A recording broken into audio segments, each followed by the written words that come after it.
Welcome to it, ladies and gentlemen. Episode 3 of Ibola Lasemzansi, a South African football podcast with me, your host, Tony G. So, the transfer window is in full swing and clubs are doing business. Clubs are doing transfer business, and this week we also saw a couple of Dstv Premiership clubs go back to pre-season training, being Cape Town City, done in Cape Town, and Kaizer Chiefs, which is where I want us to start today because they have been the busiest. They've been doing the most business this transfer window. So I'd like us to look at the transfer business so far. And yeah, they did sign some players. They are putting together a squad. They are putting together the pieces. But the question is, are those the right pieces? Because you could be putting the pieces together, but then again, they could be the wrong pieces. So we're going to look at whether those are the good pieces. Are they building the right puzzle, the puzzle that is needed in the DStv Premiership? And also their neighbors, Orlando Pirates, have been busy. So we're also going to look at them and what they are building, because they announced a new coach, Jose Riverio, if I recall. Yeah, I think it was Jose Riverio, a Spaniard. We also got another foreign coach for Marumo Gallants, the French. I think he's 34-year-old, so it's busy. It's madness. I don't think even if we had a transfer window like this, it must have been way before my time, because ever since I started following football, I ain't never seen a transfer window like this. So let's just dive right into it. Episode 3, Ibola Lasemzansi. So Kaizer Chiefs have made 8 signings already, and most notably they've signed a player I want us to look at, actually, because he's been subject to many topics. Like he's at the forefront of the Kaizer Chiefs signings, and it's former Stellenbosch striker Ashley Preez. So I want us to dive into Ashley and a couple of few others and see whether are those the players that Kaizer Chiefs need. Yes, they do need players. Yes, they sign players. Mara, are those the right players?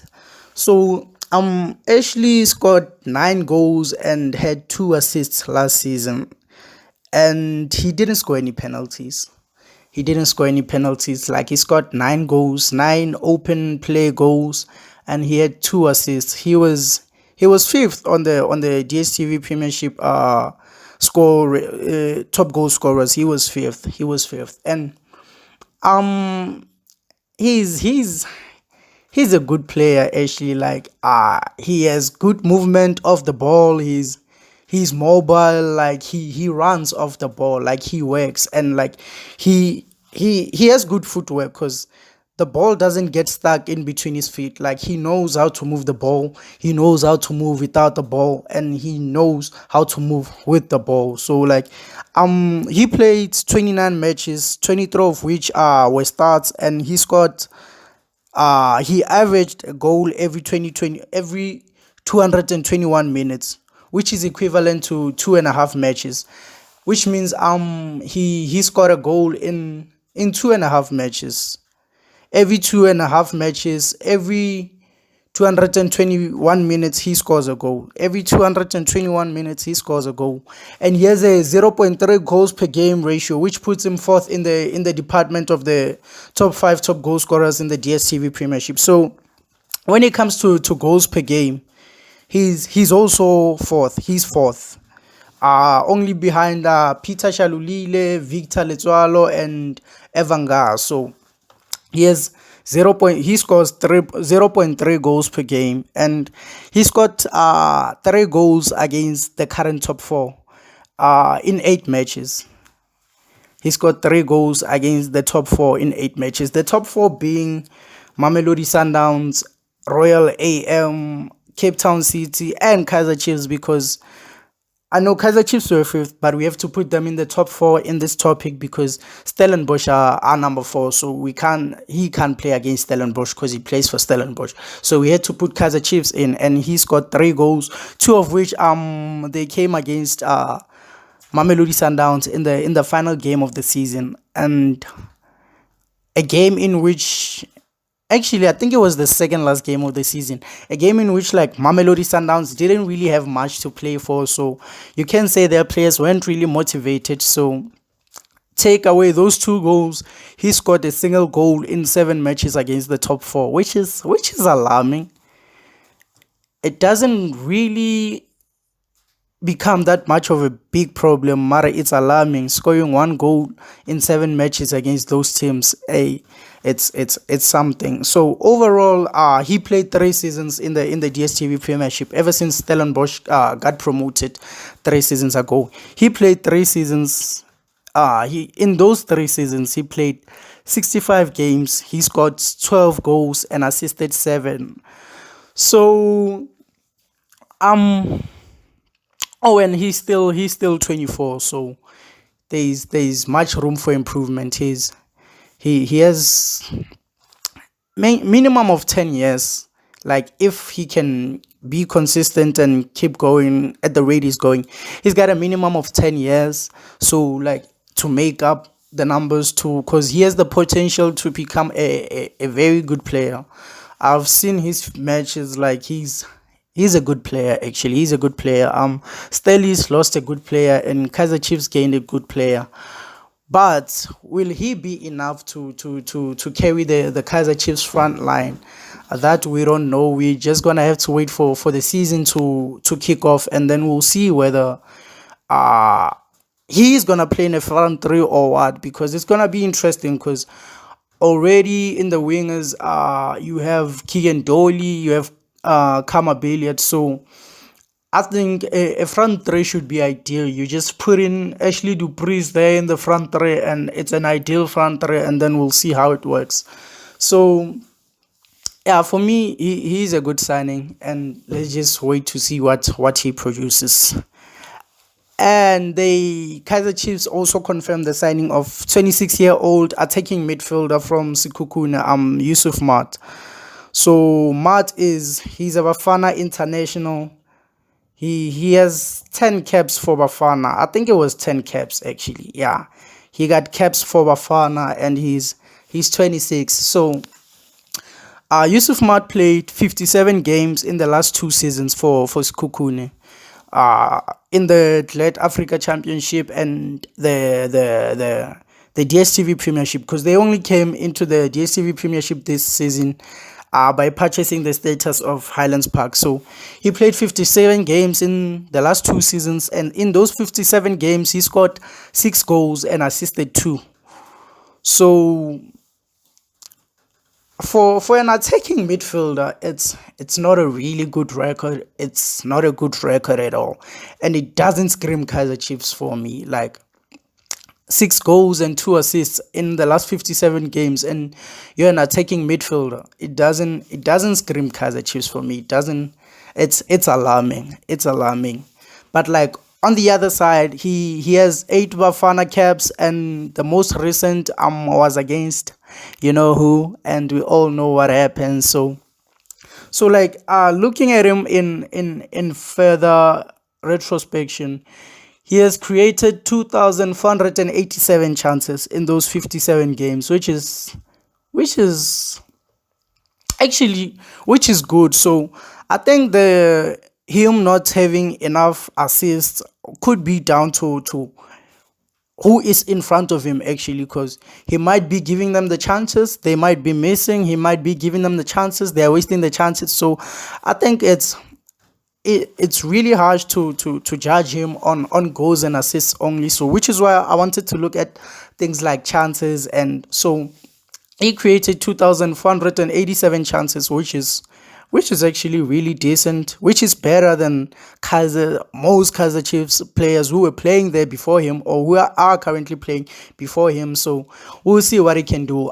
So I've seen a few of his games, Yusuf Mat, and he's decent. He's decent when it comes to like things like attacking, and yeah, he's decent.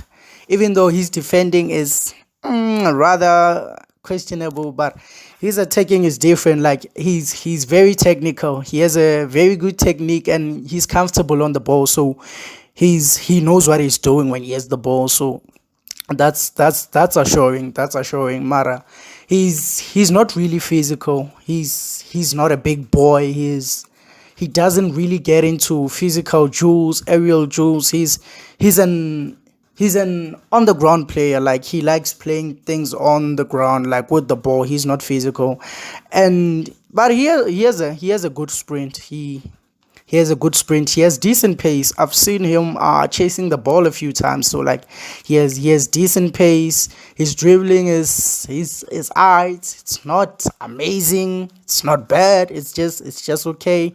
He has a good first touch. He has good passing, and he yeah. I think it's safe to say like he has vision because yeah. I think he has vision. He has vision. So I think he's not a wow signing, but I think it fits well. He's better than what Kaizer Chiefs have. He's not a wow signing, Mara. He's better than what they have, what they've been playing with currently. So, like, I think it fit well in a midfield three with Nkosiphile Ngobo and Cole Alexander as they are covering D6 because like I feel like Cole Alexander or Patutse Donange, whoever you put there to cover Ngobo and Mads as a D6, I think that would be a great midfield three actually. So already we have a midfield three, we have a front three, so I don't know, maybe Arthur's one is gonna see things differently and yeah, maybe. So I'm excited for the season to start actually to see what's gonna happen, so like there is one last player I want us to look at from the Kaizer Chiefs signing because they sure made a lot of signings. So a player who's been in the news actually because we had Royal AM CEO Sinkim Nisi. He was on an interview at I think it was Metro. Yeah, it was Metro where he kind of weighed in on Dillan Solomoms. Like I think he had some sour grapes. So apparently he was supposed to go to Royal AM because they had an agreement with Swallows, but apparently they didn't sign anything. So like Kaizer Chiefs came, signed, and then sealed. So Dillan Solomons he's a 26-year-old right wing back. So he can play as a right wing back. He can play as a right back. So depends in what system you're playing him, in what system you're using him. Because I didn't really know I didn't see much of him up until the Dstv Premiership playoffs. I think that's where he played most of his games actually. Oh, that's where I saw most of his games. So, because they played 4 matches, and I think he played all 4 of them. So that's when I started seeing him actually. So I did some research. He's a 26-year-old right wing back. He was playing for Morocco Swallows, and it's gonna be interesting because he's a wing back and things like players like wing backs. I think they fit into a system where you play a three at the back, and then it's a 3-5-2. When you play a 3-5-2, so you're gonna have a central defender and 2 wing backs, and then you're gonna actually have 2 central defenders and another central defender in the midfield who's gonna drop back when the 2 wing backs go, and then it's gonna be a back three actually, and then they're gonna play more in the middle. They're not really gonna defend. So like Stuart Baxter used to play that system. So ever since after he left, the few games that Arthur took in charge, he didn't really play with a wing back system because he played a Jolly and a Billiard as like traditional wingers, so he didn't really use wing backs. So like it's gonna be interesting whether Arthur is gonna use the Stuart Baxter system where he plays the wing backs, or Dillan is actually gonna be a proper right back. So like it's gonna be interesting because you also have a Reef Rosler who is a natural right back. So it's gonna be an interesting battle there to see who's gonna play in that Kaizer Chiefs right back position. So Chiefs also unveiled Kamogelo Matlasi and Letlhogonolo Matlou, both 23-year-old, and both like Solomoms are from Swallows. Siethamba Sithebe from Amazulu, Zeta Kwinika from Stelis, and 18-year-old Mduduzi Shabalala, who has been promoted from the DStv Diski Challenge team. So On the other hand, the exodus continued as they announced the departures of left back Siposa Kentiantia and right back veteran Ramahlum Paswele, while striker Lazarus Kambole has signed with the Tanzanian champions Young Africans.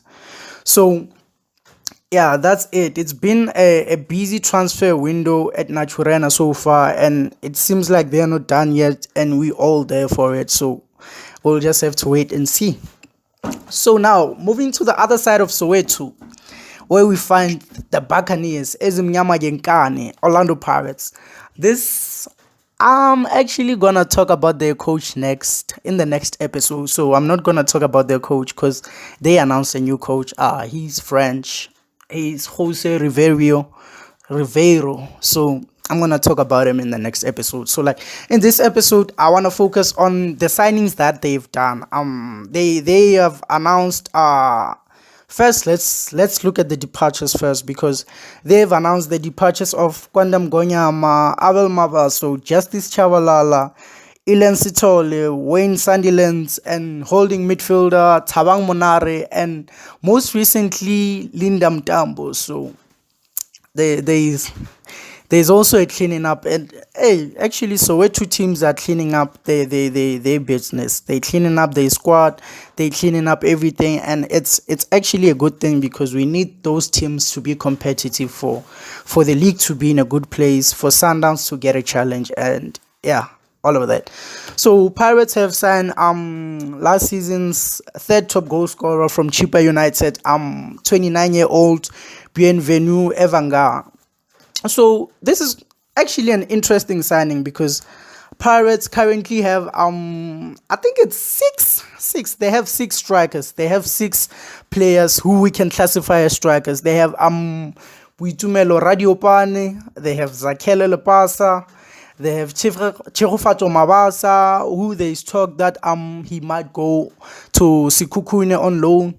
They have Terence Jukamanja, actually who they've just released, so we're not gonna count him.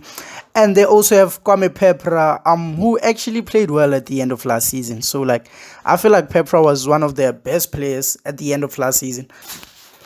Yeah, and all of those players, they are Pirate strikers, and with Eva Nga, who is he's a proven goal scorer actually. He's a proven goal scorer. Like he's been in the Dstv Premiership for some time now. I think for like 3 seasons, if I stand to be corrected. Mara, for 3 seasons he's been there, and it's gonna be interesting actually to see what Coach Jose is gonna do with those attackers, because I don't know, maybe hey, I don't know how long they've been talking with Orlando Pirates and whether he's done more than enough research to know who's who.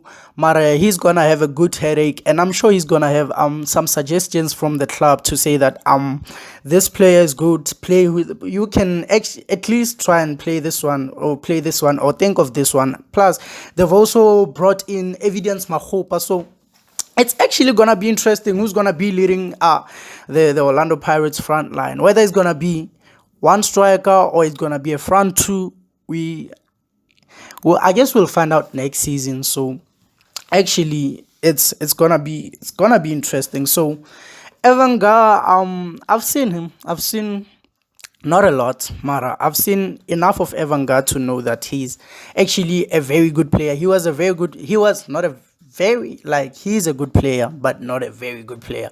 He's a good player. He was a good player in a very average relegation fighting Chippa United side. So he's the shining light in the darkness of Chippa United. So he's physical. He's physical, like he's a big boy, and he can act as most of the games he played for Chippa. He acted as a target man, which is something Pirates haven't played with in a while, because like the last time Pirates had a big striker, I can't even recall, because they haven't really played with a target man. Last season they were playing with Terofato Mabasa.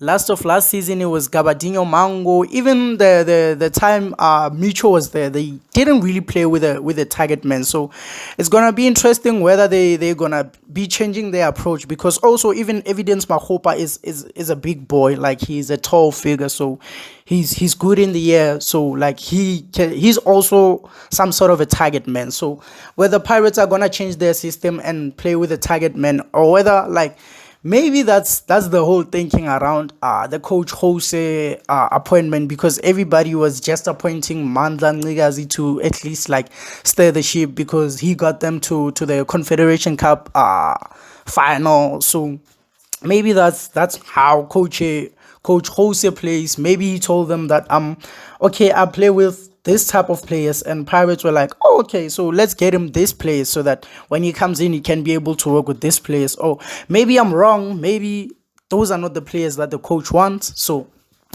all will be answered in due time. So back to Eva Nga, his footwork is not that fancy. He's a simple 1-2 nigga. He's a simple 1-2 man, and he knows his way to the back of the net. Like he knows the back of the net. Because he's got like 15 goals in his previous 2 seasons at Chippa United, and like trust me, those 15 goals, like it was a mostly defensive Chippa United, so he actually had to grind for those goals. So like in a fluid team like Orlando Pirates, I think he could actually score more in 2 seasons. So like whether he fits in like a glove already completely, or he's gonna take some time, we'll see. And whether if he needs some time, they are gonna give him some time. We'll just have to see. So like his finishing is okay, and he has determination. He has determination, because his determination, I saw it in a match against Kaizer Chiefs, where he would just bully Kaizer Chiefs defenders. Like he would just bully them into making mistakes. He just bully himself into scoring a goal. So I think Eva Nga is a good signing actually. He's a good signing. He's a great coup for Pirates. Whether if they are gonna play to his strength, if they are gonna play a system that supports a target man. So like he's actually I just wanna throw it out there that I think he's actually gonna be one of the signings of the season. If everything is played right, if they play according to his strengths, he's gonna be one of the signings of the season. So Pirates have also signed 30-year-old former Marumo Gallants midfielder Miguel Timm. Now Tim is a question mark signing for me, because I don't think Tim is better than a Tabang Monari whom they just released. So, and if it's an age thing, I even have a bigger question mark, because Tim is still 30 and Monaro was 32. So it's not like they went for a 25 or a 27-year-old. They basically the same age. It's just 2 year olds. It's just a 2 year old difference. So like it's gonna be interesting actually. Mara, now personally, I don't think Miguel Tim is a better player than Tabang Monare. So we'll just have to see. We'll just have to see. Pirates have also announced the signing of young Bafana striker Evidence Makgopa, who was actually signed last season, but was allowed to spend the rest of the season at loan in Limpopo, in Baroka, who were relegated, and promising cheaper midfielder Azola Matrose, who there is talk that he might actually also spend a season on loan at cheaper. So I don't know how that's gonna work out. Now, before these deals, Pirates have already announced the signing of centre backs Nkosinathi Sibisi from Golden Arrows and Tapelo Koki from Amazulu, and signings which I think they are the best piece of business in the transfer window so far after Sipho Mbule, because I think the Sundowns couping Sipho Mbule transfer is the transfer of the is the transfer of the transfer window so far, because Sipho Mbule is an actual excellent player. So whether they are gonna play him, that's another thing. But he's the best signing so far. So they signed Nkosinathi Sibisi and Tapelo Koki, and they are gonna be assisted by Olisanda and his teammate, his captain, who's aging like fine wine. Actually, we have to talk about Happy Jele, the consistency, and it's not like he's declining. He's keeping it consistent, like year in, year out, he's there. So he also signed a 1 year extension, and it's gonna be packed in the center backs position, and there's gonna be fierce competition, which is actually gonna be great to see. So actually, Pirates, I think they have a great squad to compete for the DStv Premiership, which is what I thought last season, and we all know how that turned out. Which is what I thought last season. Actually, at the beginning of the season, Pirates make good signings. Pirates always have one of the best squads in the league. But then, like when the league starts, when it's time to play, Pirates will surprise you. So I'm expecting Pirates to do a Pirates. So please surprise me this season, Pirates, and cause you surprised me all this time, and now I'm not expecting you guys to do well. So please surprise me and actually do well and push Mamelodi Sundowns too, cause we need that competition in the DStv Premiership. Cause yeah, we need that competitiveness. So focusing on the rest of the DStv Premiership clubs, Stellenbosch, who had a great season last season, actually signed 22-year-old midfielder Sinethemba Mgomezulu from TS Galaxy, 24-year-old winger William Likuta from DC Motema Pembe from the DLC, and 28-year-old centre-back Vusi Swiya from Baroka FC, as they look to build a big squad and qualified enough squad to compete in both the domestic and the continental stage, as they'll be playing in the CAF Confederation Cup for the first time. Actually, they'll be playing African football for the first time, and they'll be playing in the CAF Confederations Cup next season. So good luck to Staleys, and let's just hope they do they do justice to the whole country, because South African teams have been doing well in the continental competitions. So like, let's just hope they can live up to the standards. So now to Durban, where Amazulu have announced the signing of 21-year-old Bafana international Ethan Brooks from TS Galaxy. Now it is believed that Amazulu have forked out the cash, as the player was contracted and was still contracted to TS Galaxy, and he was one of the highly valued players by the Rockets. So Amazulu have splashed the cash.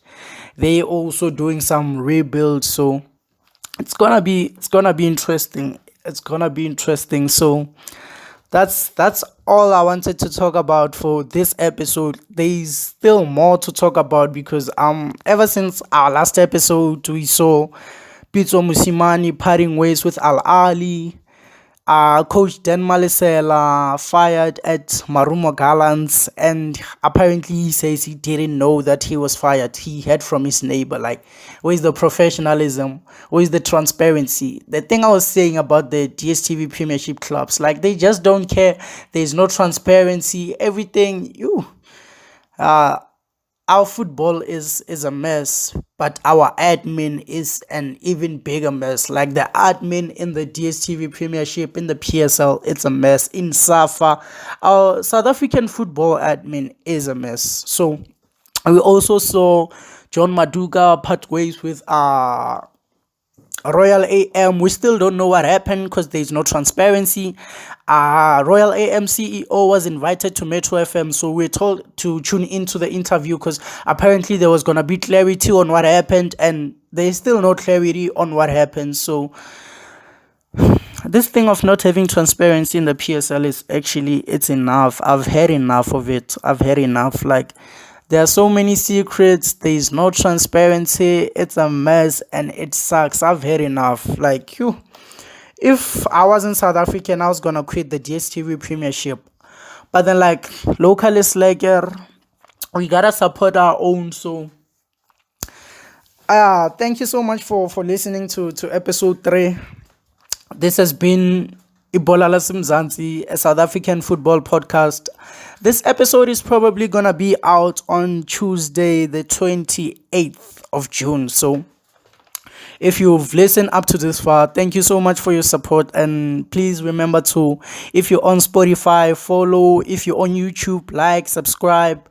And then, yeah, there's gonna be more coming. Like this, just grab your popcorns and welcome to the Ebola Lasemzansi train. And what the fuck am I saying?